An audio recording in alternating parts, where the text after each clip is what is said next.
আসসালামু আলাইকুম।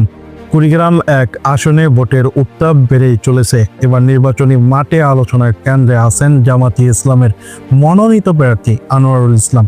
স্থানীয়রা তাকে জানেন একজন দৃঢ় নেতা ব্যক্তিত্ব এবং তৎপর নেতা হিসেবে। মাঠে তার পদচারণা নিয়ে ইতিমধ্যে মানুষ কৌতূহল প্রকাশ করেছেন। আনোয়ারুল ইসলাম নির্বাচনী প্রচারণায় সরাসরি ভোটারদের সঙ্গে দেখা করছেন। তিনি মঞ্চ ও জনসভায় অংশ নিয়ে কথা বলছেন, ভোটারদের প্রশ্নের উত্তর দিচ্ছেন এবং তাদের সঙ্গে আলাপ করছেন। প্রচারণার সময় দেখা গেছে এলাকার মানুষ তাকে ঘিরে আলোচনা তৈরি করছেন, সমর্থকরা তার সাথে ছবি তুলছেন এবং সামাজিক মাধ্যমে তার প্রচারণা দ্রুত ছড়াচ্ছে। অনেকে ভোটের মাঠেই এসে সমর্থন জানাচ্ছে, আবার কিছু মানুষ কৌতূহল ও প্রশ্ন নিয়ে তার কাছাকাছি যাচ্ছেন।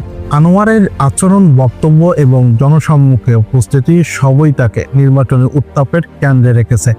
নির্বাচন এখন উত্তপ্ত এবং প্রতিটি প্রার্থী চেষ্টা করছে ভোটারদের দৃষ্টি আকর্ষণ করতে। কিন্তু কুড়িগ্রাম এক আসনে আনোয়ারুল ইসলামের নাম এখন আলোচনার কেন্দ্রে। ভোটাররা আগ্রহের সঙ্গে তার পদচারণা দেখছেন আর সমর্থকে তাকে ঘিরে উত্তেজনা তৈরি করছেন। শেষ পর্যন্ত ভোটের দিন কে জিতবে তা সময় দেখাবে।